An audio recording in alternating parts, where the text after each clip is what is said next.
Perkenalkan, saya Nora Martaria, SPDI dari SMPN 28 Sijunjung, calon guru penggerak angkatan 10.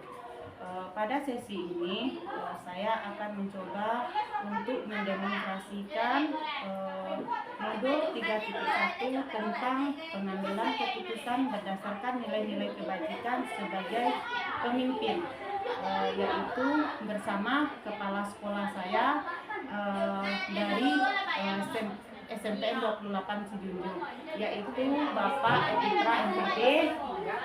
Di sini nanti saya akan mencoba untuk mewawancarai Bapak Epitra terkait tentang pengambilan keputusan yang beliau ambil atau yang beliau lakukan selama menjadi pemimpin di sekolah beliau. Ya, demikian untuk sesi pembuka ini. Assalamualaikum Pak. Bagaimana kabarnya Pak? Ya, sehat ya Pak. Seperti yang saya sampaikan sebelumnya kepada Bapak, karena di sini ada beberapa hal tentang tugas terkait tugas pendidikan guru penggerak ya Pak. Di sini kami sudah sampai pada modul 3.1.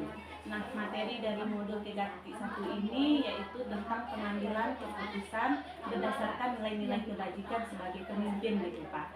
Nah, di sini kami sebagai guru penggerak, dituntut untuk dapat nanti bisa menerapkan nilai-nilai kebajikan ini menjadi seorang pemimpin. Apakah itu pemimpinan seorang pemimpin pembelajaran ataupun nanti pemimpin di instansi yang kita pimpin nantinya gitu Pak.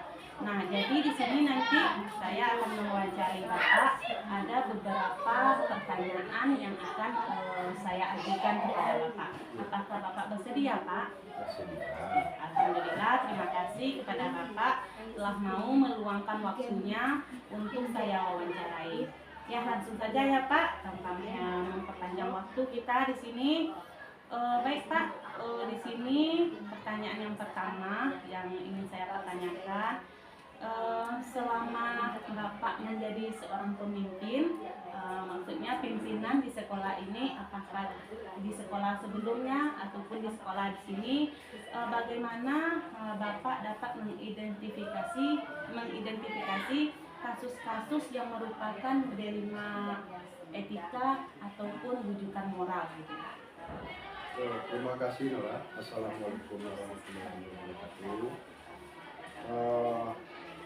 Saya sudah hampir 6 tahun jadi kepala sekolah. Jadi permasalahan di sekolah itu memang terlalu banyak dan terlalu kompleks. Semua kebijakan itu selalu didiskusikan sebelum dari stakeholder di sekolah.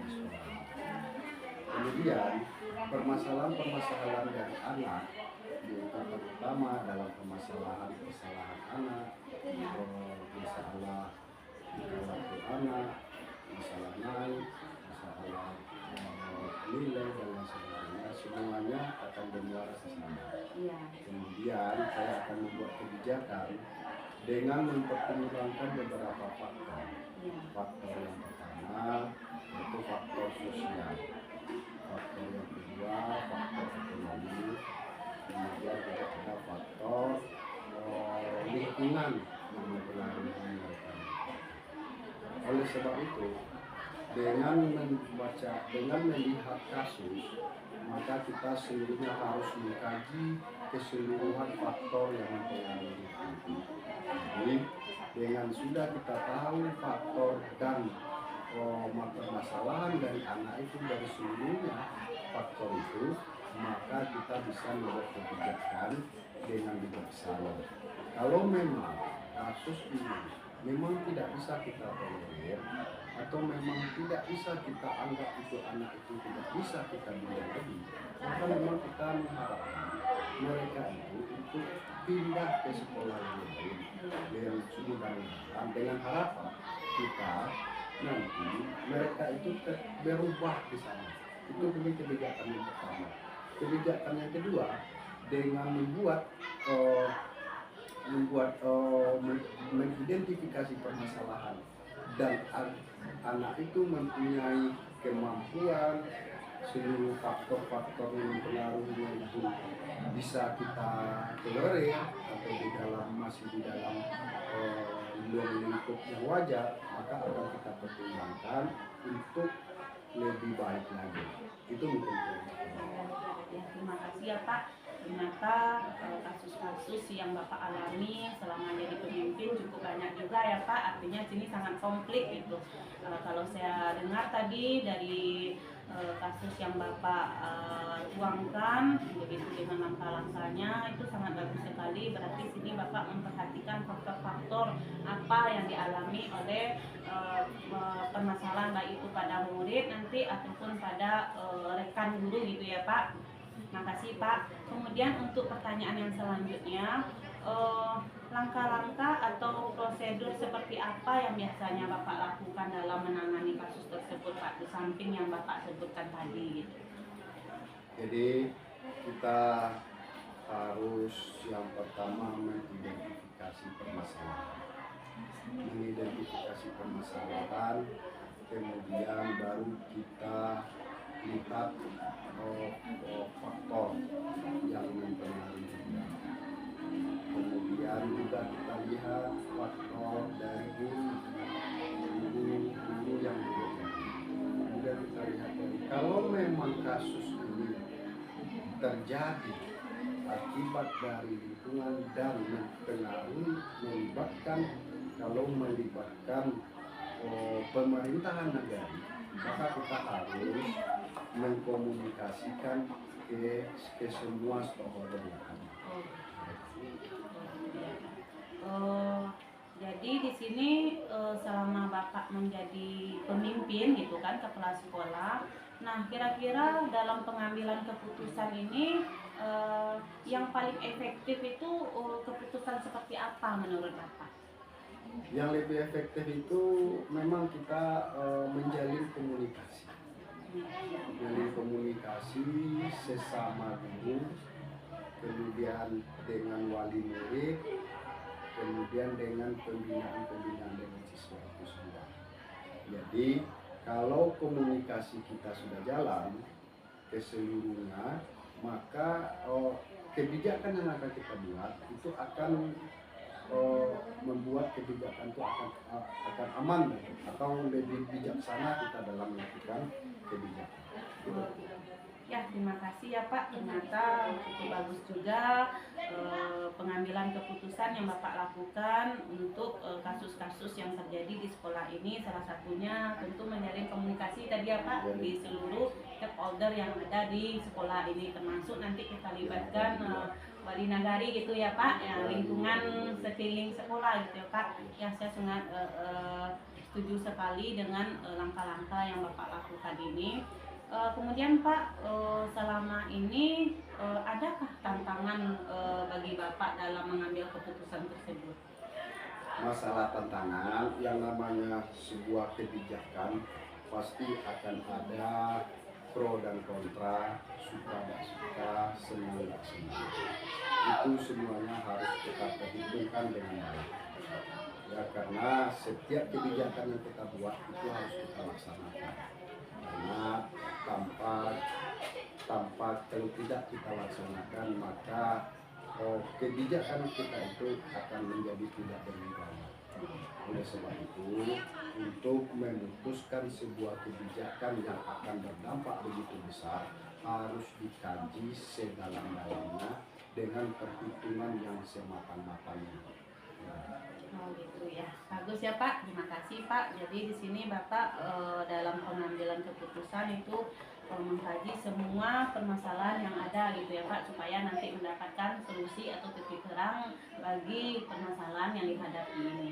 Nah, kemudian Pak, kira-kira dari permasalahan yang ada, apakah Bapak memiliki jadwal atau tata cara dalam menyelesaikan masalah tersebut untuk mengambil sebuah keputusan itu, Pak? Ada untuk menyelesaikan suatu masalah. Ya. Memang ada permasalahan itu yang harus diselesaikan secepatnya. Secara langsung artinya ya Secara Pak. langsung.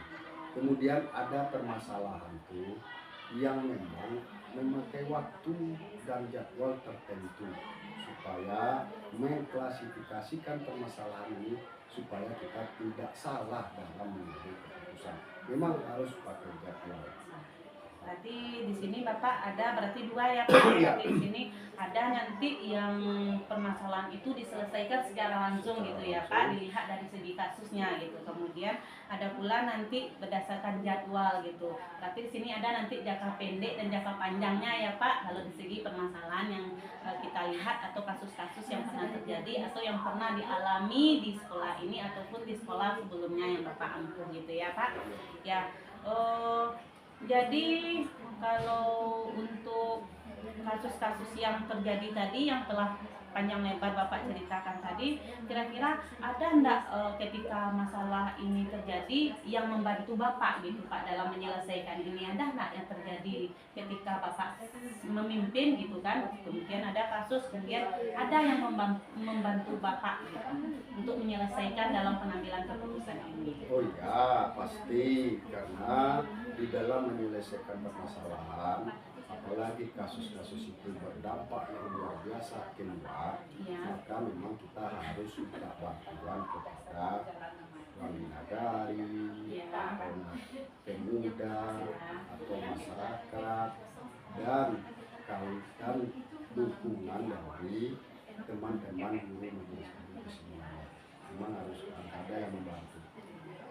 Berarti di sini perlu juga bantuan ya Pak, mulai dari lingkungan sekolah, pemuda, masyarakat, dan terpenting adalah di komite, kemudian warga sekolah, yaitu pendidik, guru-guru ya Pak. Ya, terima kasih Pak. Saya sangat senang sekali mendengar ketika jawaban-jawaban yang Bapak berikan, ketika pertanyaan saya berikan tentang pengambilan keputusan selama Bapak menjabat menjadi seorang pemimpin, apakah itu di sekolah kita sekarang ataupun di sekolah yang sebelumnya Bapak tempati gitu ya Pak. Nah, dari semua yang telah Bapak sampaikan ini, kira-kira ada enggak Pak pembelajaran yang bisa Bapak ambil gitu dari pengambilan keputusan yang pernah Bapak lakukan ini? Pelajaran yang kita ambil dalam memutuskan sebuah kebijakan itu semuanya mempunyai resiko. Iya Pak. Berdasarkan pengalaman yang ada, memang kita harus mengklasifikasikan suatu permasalahan supaya kita bisa memberi solusi yang tepat dan cepat. Ya. Kalau masalah ini salah kita menyelesaikannya, maka akibatnya akan lebih fatal. Jadi memang semuanya harus diperhitungkan. Oh gitu ya. Terima kasih Pak. Berarti di sini banyak sekali ya Pak pembelajaran yang bisa kita ambil. Yang pertama, semua permasalahan itu memang harus diklasifikasi atau diidentifikasi secara matang, kemudian kita perhitungkan dengan baik itu supaya nanti bisa menemukan atau mendapatkan solusi dari permasalahan yang dihadapi. Ya, terima kasih Pak. Mungkin itu pertanyaan-pertanyaan yang bisa saya sampaikan kepada Bapak, saya ajukan terkait mengenai pengambilan keputusan yang pernah Bapak ambil atau yang Bapak hadapi selama Bapak menjabat sebagai pemimpin. Semoga Bapak menjadi pemimpin yang bijaksana ya Pak dalam mengemban tugasnya gitu.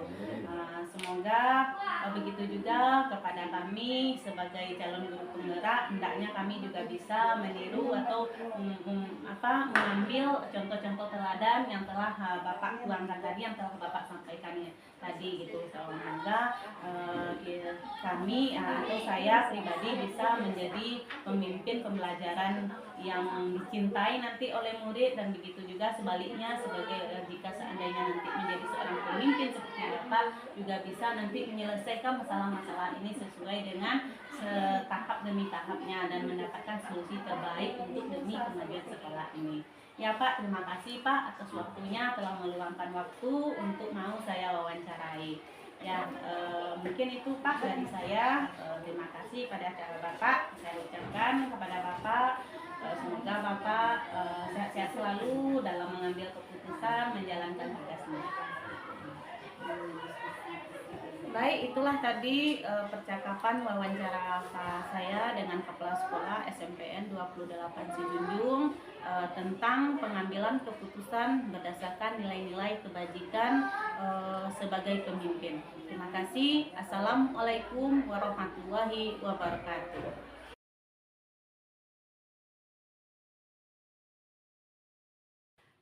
Assalamualaikum warahmatullahi wabarakatuh. Perkenalkan, saya Nora Martaria dari SMPN 28 Sijunjung, calon guru penggerak angkatan 10 Kabupaten Sijunjung. Kali ini saya akan mencoba untuk mendemonstrasikan modul 3.1, yaitu tentang pengambilan keputusan berdasarkan nilai-nilai kebajikan sebagai pemimpin.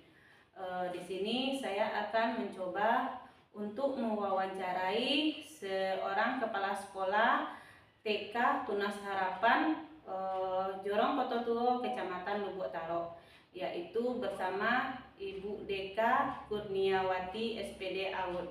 Ya. Di sini saya tidak sendirian, saya sudah ditemani oleh Ibu Deka. Nanti pada sesi selanjutnya kami akan mencoba untuk melakukan wawancara tentang pengambilan keputusan yang pernah beliau alami dan beliau jalankan selama menjadi pemimpin. Assalamualaikum Bu. Waalaikumsalam Bu Nora. Bagaimana kabarnya Bu? Alhamdulillah baik. Alhamdulillah baik ya Bu. Nah begini Bu, sesuai yang sebelumnya saya sampaikan kepada Ibu, ini sebenarnya adalah sebuah tugas dari kami calon guru penggerak angkatan 10, bahwa di sini kami dituntut untuk melakukan sebuah demonstrasi kontekstual kepada kepala sekolah yang ada di lingkungan tempat kita tinggal ataupun di lingkungan kita mengajar gitu, untuk bisa mewawancarai kepala sekolah tersebut. Nah, bagaimana kepala sekolah atau pemimpin tersebut dalam pengambilan keputusan, apakah sudah sesuai dengan nilai kebajikannya atau belum. Nah, seperti itu Bu. Nah, pada sesi ini mungkin ada nanti beberapa pertanyaan-pertanyaan yang akan saya ajukan kepada Ibu terkait pengambilan keputusan yang pernah Ibu lakukan selama Ibu menjabat di TK Tunas Harapan ini Bu. Gitu. Apakah Ibu bersedia saya wawancarai Ibu? Insyaallah bersedia. Ya, terima kasih Bu Deka telah meluangkan waktunya, telah mau bersedia saya wawancarai demi terlaksananya tugas demonstrasi kontekstual ini saya sebagai calon guru penggerak. Langsung saja ya Bu, tanpa panjang-panjang kata kodimah dan memperhemat waktu. Di sini saya akan mencoba mengajukan pertanyaan, yaitu pertanyaan yang pertama, selama ini apakah Ibu bagaimana Ibu dapat mengidentifikasi kasus-kasus yang merupakan dilema IPK atau bujukan moral? Baiklah Bu Nora, terima kasih. Bujukan moral di sini itu yang saya rasakan itu tentang masalah anak didik. Ya. Ya, pertama sekali di awal-awal tahun ajaran sekarang ini yaitu tentang anak-anak didik, terutama tahun ajaran yang awal-awal ini. Ya. Maklumlah wali murid itu, ibu-ibu itu menyekolahkan anaknya ke sekolah. Ya. Harapannya anak-anak itu bisa membaca dan menulis. Ya. Itulah harapan yang umum wali murid, anak-anaknya bisa lancar membaca dan menulis. Sedangkan yang peraturan yang sesungguhnya anak-anak usia dini, TK kan termasuk usia dini kan Bu, Iya, dari iya. 0 sampai 8 tahun. Iya. Sedangkan anak usia dini itu belum dituntut untuk bisa membaca dan menulis. Oh begitu. Itulah dilemanya sekarang. Oh gitu. Berarti dilema yang Ibu alami sekarang, wali murid ini memasukkan anaknya di jenjang TK atau PAUD, bahwa nanti anaknya mampu membaca dan menulis. Ya. Nah, kalau kita lihat dari hukum atau kode etik yang sesungguhnya, bahwa pendidikan PAUD dan TK ini belum diwajibkan untuk membaca dan menulis itu ya Bu? Belum. Oh, Bahkan gitu. itu kalau di dunia hukum itu sudah termasuk kekerasan kepada anak-anak. Oh gitu ya Bu? Iya, Karena iya. itu merupakan pemaksaan kepada anak-anak yang Oh. belum seharusnya dia coba dicoba gitu. Oh begitu, iya ya Bu. Bahkan Jadi ada itu terjadi kata-kata hukum itu kalau guru-guru TK, guru PAUD itu memaksakan anak-anak membaca bisa dipidanakan gitu. oh luar biasa sekali ya Bu. Ternyata memang tidak diperbolehkan, artinya memang tidak diperbolehkan, dipaksakan gitu ya Bu. Ya. Anak-anak ini yang di jenjang TK atau PAUD untuk memang harus bisa baca tulis gitu ya Bu, membaca. Belum boleh. Oh belum boleh. Yang boleh baru pada pengenalan. Pengenalan, hanya sebatas pengenalan gitu ya Bu. Oke Bu, kita lanjut. Selama ini, nah bagaimana kira-kira Ibu dalam mengambil keputusan di sekolah itu terhadap dilema yang Ibu alami tadi? Nah itu pas di awal tahun ajaran sekarang ini, dan itu pun terjadi dilemanya itu, dan pengambilan keputusannya itu melalui rapat awal tahun Ya. dan mengadakan parenting. Oh gitu, berarti di sini Ibu mengadakan rapat bersama wali murid ya Bu di awal tahun ajaran Awal baru. tahun ajaran. Oh gitu, jadi di sini memang diperkenalkan kepada wali murid. Bagaimana itu PAUD sesungguhnya, artinya mensosialisasikan. Iya, mensosialisasikan. Nanti setelah itu baru mengadakan parenting sesama wali murid ya Bu. Ya bagus sekali itu Bu. Sangat luar biasa sekali berarti keputusan yang Ibu ambil atau yang Ibu jalani dalam menyikapi kasus dilema tadi ya Bu. Lanjut Bu, kira-kira dari kasus dilema yang Ibu hadapi tadi, langkah-langkah atau prosedur seperti apa yang bisa Ibu lakukan selama ini selain dari rapat dan parenting tadi gitu Bu? Langkah-langkahnya Bu. Iya, langkah-langkahnya. Ya, yang pertama sekali kita mengidentifikasi setiap anak itu, yang kemampuan anak ini sudah bagaimana kemampuannya. Oh gitu, iya Bu.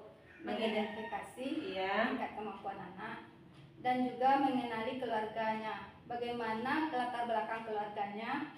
Apakah latar keluarganya itu keras di rumahnya atau bagaimana? Oh begitu ya. Ya, selanjutnya kita mengadakan kembali pertemuan di rumah sekolah. Ya. Lalu mensosialisasikan ke wali murid bagaimana PAUD yang sesungguhnya, dan mengajak ikut serta wali murid itu bapak atau ibunya ikut bermain belajar bersama anak-anak di sini. Jadi dia juga ikut merasakan bagaimana perkembangan anak-anak itu yang sesungguhnya. Oh begitu, luar biasa sekali ya Bu. Berarti di sini langkah-langkah yang Ibu ambil dalam prosedur untuk menyikapi dilema yang Ibu alami itu salah satunya tadi dapat mengidentifikasi kemampuan anak ya Bu, dan latar belakang keluarganya. Iya, latar belakang anak keluarganya, kemudian mengenalinya gitu ya, mengenalkannya bagaimana pendidikan PAUD ini sesungguhnya, termasuk nanti kepada orang tua gitu, kepada orang tua, sehingga di sini nanti orang tua juga dilibatkan ikut dalam proses pembelajaran di PAUD supaya orang tua ini bisa mengetahui bahwa inilah PAUD atau TK yang sesungguhnya gitu ya Bu. Kadang kan ada anak-anak itu di rumah itu tidak dengan orang tuanya tapi tinggal dengan neneknya. Iya. Dan dengan keluarga lainnya. Dan itu pun juga diajak ke sekolah. Oh begitu ya. Berarti sini bukan hanya orang tua saja ya Bu. Berarti di sini semua stakeholder yang ada di keluarganya terlibat juga gitu ya Bu. Bisa jadi nanti kakek atau neneknya atau ete atau pamannya atau omnya gitu ya Bu. Betul sekali Bu. Makasih Bu, bagus, luar biasa sekali menurut saya langkah-langkah yang Ibu ambil dalam menyikapi dilema kasus yang Ibu alami tadi. Lanjut Bu, kira-kira hal-hal apa saja yang selama ini yang Ibu anggap efektif dalam pengambilan keputusan pada kasus yang Ibu alami ini? Yang efektif itu. Iya. Yang efektifnya itu yang pertama itu yang seperti tadi itu mengumpulkan wali murid itu dan mengajaknya bermain bersama anak-anak di sini dan menilainya bagaimana dia menghadapi anak-anaknya. Dari situ kita dapat memberikan pendekatan kepada dia itu. Oh begitu. Jadi intinya sini ada juga tahapan-tahapannya ya Bu, Iya. gitu. Mulai dari tadi pemanggilan orang tua, diadakan rapat gitu ya Bu, kemudian nanti dikenalkan, diidentifikasi kemampuan anak, Iya. karakter anak gitu ya Bu. Terakhir nanti baru kita mengadakan apa namanya ini parenting ujungnya tadi ya, pengenalan kepada orang tua. Jadi di sini memang orang tua ini memang harus dilibatkan sepenuhnya gitu ya Bu, gitu. Jadi intinya nanti pihak sekolah tidak bekerja sendiri atau berjalan dengan sendirinya, tidak, tetapi di sini memang harus bekerja sama atau berkolaborasi dengan wali murid ya Bu. Ya Bu, yang pertama sekali, yang utama itu parenting. Jadi kita mengajak wali murid itu ke sekolah dan mengajaknya melibatkan anak-anak dan orang tua itu belajar di sekolah, bermain. Di situ kita menilai bagaimana dia mendekati anaknya.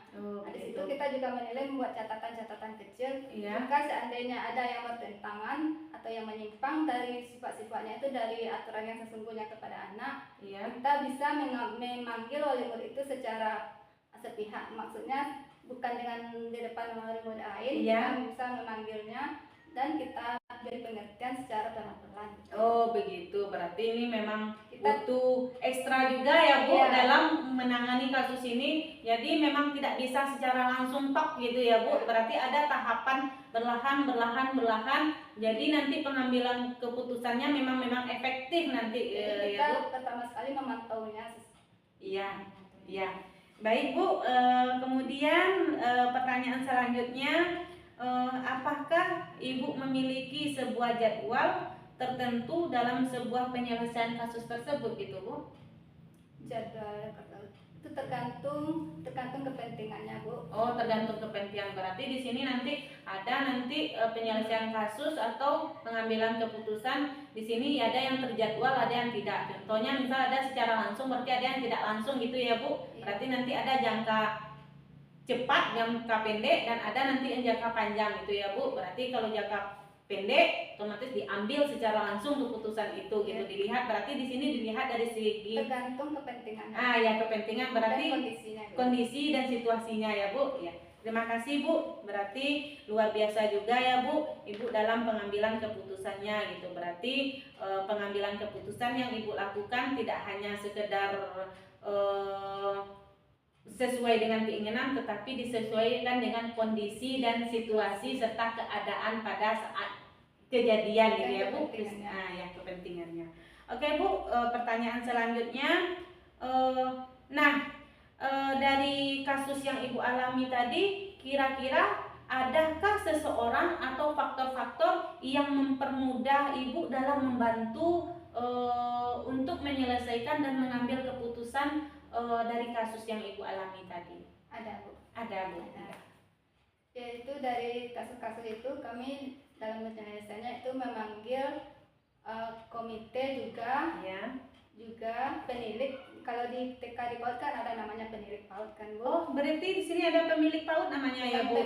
Bukan pemilik Bu, penilik. Oh penilik. Oh gitu ya Bu, penilik. Berarti penilik ini apa ya Bu?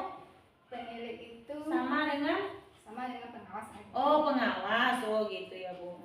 Berarti namanya kalau di jenjang PAUD atau TK penilik namanya. Berarti artinya sama juga dengan pengawas gitu ya Bu. Jadi apa yang telah kami sampaikan ke wali murid itu kami perkuat dengan yang bersangkutan di atas tadi, misalnya penilik itu, ataupun dengan orang dinas pendidikan yang berkepentingan dengan PAUD. Oh berarti di sini Ibu menghadirkan gitu?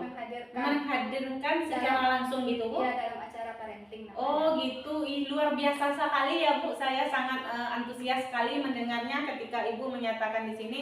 Tetapi di sini bukan hanya sekedar sosialisasi yang disampaikan kepada orang tua, tetapi ketika di parenting itu memang penilik ini didatangkan langsung bersama wali murid gitu ya Bu, untuk mensosialisasikan bagaimana PAUD atau TK yang sesungguhnya gitu ya Bu. Itu untuk memperkuat apa yang telah sampaikan kepada wali murid. Oh iya. Kadang kalau wali murid itu sama-sama guru, kadang kan apa yang disampaikan itu ala-ala seolah-olah enggak tidak berarti gitu ya Bu ya. Jadi kalau kita kita sudah memperkuat dengan misalnya penilik atau apa, jadi dia merasa penting itu merasa kuat. Iya. Berarti artinya di sini ya kalau PAUD itu memang ada, bukan hanya sekedar pendidikan informal. Mungkin sebagian wali murid ada yang menyatakan bahwa pendidikan PAUD atau TK ini bukan semacam pendidikan kayak di SD SMP gitu ya Bu. Jadi mereka menganggap mungkin bukan pendidikan semacam formal gitu ya Bu. Nah, jadi langkah di sini Ibu didampingi dengan penilik inilah sebuah nanti dalam pengambilan keputusan ya Bu. Jadi nanti apapun kasusnya, apapun penyelesaiannya, jadi penilik inilah sebagai penguat gitu ya Bu, bahwa PAUD atau TK itu inilah yang sesungguhnya gitu ya Bu. Luar biasa sekali Bu, saya sangat senang dan terinspirasi sekali terhadap keputusan-keputusan dan langkah-langkah yang Ibu ambil dalam pengambilan keputusan maupun penyelesaian masalah yang Ibu hadapi. Baik Bu, mungkin kita sudah berada pada pertanyaan sesi akhir. Pada pertanyaan sesi akhir ini ada yang akan saya tanyakan, yaitu dari sekian yang telah Ibu jelaskan tadi, yang telah Ibu paparkan tadi, kira-kira pembelajaran apa yang bisa Ibu ambil atau Ibu petik dari pengalaman Ibu dalam mengambil keputusan sebuah kasus itu Bu? Pengalamannya itu Ibu, kalau menghadapi wali murid itu, terutama kasus yang tentang anak TK dan anak PAUD itu untuk membaca tadi, itu setiap orang itu kan punya pendapat masing-masing dan juga pengalaman masing-masing. Iya Bu. Nah, jadi kita harus mendekatinya dan memberikan pengarahan harus sesuai dengan fakta-fakta dan kenyataan, juga kekuatan-kekuatan hukum. Oh gitu. Maka orang-orang itu pun akan yakin. Oh gitu. Berarti memang fakta yang sungguh, berarti kita tidak bisa sembarang bicara gitu ya Bu. Memang fakta realita yang terjadi itulah yang kita ungkapkan kepada wali murid gitu ya Bu. Dan satu lagi, dan ikut mengikut sertakan dia dan untuk merasakannya seperti parenting itu, diajak dia ikut bermain bersama anak. Iya. Dan juga kita memasukkan apa yang kepentingan kita tadi, juga apa yang kita tentang hukum-hukum tadi. Jadi dia itu juga ikut merasakan, bukan hanya mendengar saja, tapi dia ikut terlibat dan merasakan, jadi merasuk ke dalam hatinya gitu. Oh gitu, wah luar biasa sekali Bu. Saya sangat senang sekali ketika Ibu memaparkan bahwa pengalaman dan pembelajaran yang bisa Ibu ambil ini, kalau menurut saya itu, mungkin saya belum jadi pemimpin ya Bu, itu sangat luar biasa gitu. Ada tahapan-tahapan yang Ibu lakukan kepada wali murid. Kalau menurut saya menghadapi sebuah wali murid dari sekian anak ya Bu, berapa kira-kira di PAUD ini muridnya Bu? 41. Wow, banyak sekali ya Bu, 41 murid, berarti 41 orang juga wali muridnya nanti yang akan ditangani ya Bu. Berarti bukan sedikit hal yang sedikit yang akan kita hadapi, berarti yang Ibu hadapi itu. Dengan langkah-langkah, dengan prosedur yang Ibu paparkan tadi, itu sangat luar biasa menurut saya untuk mengambil sebuah nilai-nilai kebajikan sebagai pemimpin gitu Bu. Jadi di sisi lain nanti di samping Ibu mengambil keputusan, jadi di sini tidak ada nanti yang merasa dirugikan gitu ya Bu. Jadi pihak sekolah telah capai tujuan pendidikan dan orang tua pun senang akan pendidikan PAUD yang dirasakan oleh anaknya, begitu ya Bu? Intinya kita mendekati dari hati ke hati. Iya, wah luar biasa sekali Bu. Dan memberikan moto kepada wali murid itu tentang PAUD itu bermain sambil belajar, belajar seraya bermain. Oh begitu. Iya. Jadi anak-anak itu bermain itu, jadi anak itu bermain itu sambil belajar. Dia itu bermain itu, di dalam bermain itu ada belajar. Ada pembelajaran edukasi yang terkandung gitu ya Bu. Ya. Dan ketika dia belajar itu serasa bermain dia. Oh gitu, berarti saling komplit gitu ya Bu. Gitu. Bermain sambil belajar, belajar sambil bermain kayak gitu kan Bu. Belajar seraya bermain. Oh, belajar seraya bermain. Artinya di sini ketika anak ini bermain berarti ada edukasi pembelajaran di dalam. Ketika anak ini belajar pun diselipkan permainan di sana yang bisa menanamkan nanti nilai-nilai kebajikan terhadap anak juga gitu ya Bu. Jadi secara pelan-pelan membaca dan menulis itu akhirnya terterap juga. Terterap juga gitu. Iya. Berarti inilah sebuah metode yang dilakukan oleh pendidik atau guru-guru PAUD atau TK ya Bu di sini. Jadi disitulah bentuk mengajar baca tulis tadi ya Bu, membaca tadi itu, bermain sambil belajar seraya sambil bermain gitu ya. Luar biasa sekali Bu. Ya, terima kasih Bu, Ibu telah mau meluangkan waktunya memaparkan pengalamannya dalam pengambilan sebuah keputusan terhadap kasus yang pernah Ibu alami. Terima kasih banyak Bu. Mungkin itu yang dapat saya pertanyakan kepada Ibu terkait tugas demonstrasi kontekstual saya sebagai calon guru penggerak. Semoga Ibu bisa menjadi pemimpin atau kepala sekolah yang bijaksana dan amanah serta dirindukan oleh murid dan wali muridnya juga gitu. Amin ya robbal alamin. Mungkin itu dari saya Bu, penyampaian wawancara yang dapat saya sampaikan pada Ibu. Terkurang dan terlebih saya mohon maaf kalau ada nanti perkataan saya yang kurang berkenan dari Ibu atau pertanyaan saya yang kurang sesuai kepada Ibu. Saya mohon maaf yang sebesar-besarnya Bu. Sekali lagi saya ucapkan terima kasih kepada Ibu telah meluangkan waktunya. Sama-sama Bu, jika ada jawaban yang tidak memuaskan kami juga mohon maaf. Iya, sama-sama Bu Deka. Alhamdulillah, mungkin itu pada sesi kita pada akhir wawancara ini Bu. Ya, terima kasih ya Bu. Sukses. Iya, terima kasih Bu. Baik, itulah tadi hasil wawancara saya dengan Kepala Sekolah TK Tunas Harapan Jorong Kototuo, Kecamatan Lubuk Taro, Kabupaten Sijunjung bersama Ibu Deka Kurniawati SPD AUD. SPD saja Bu. SPD saja. Oh ya, SPD saja. Di sini saya sangat antusias sekali mendengarkan pengalaman-pengalaman yang dituangkan oleh Bu Deka. Sekian dari saya. Assalamualaikum warahmatullahi wabarakatuh.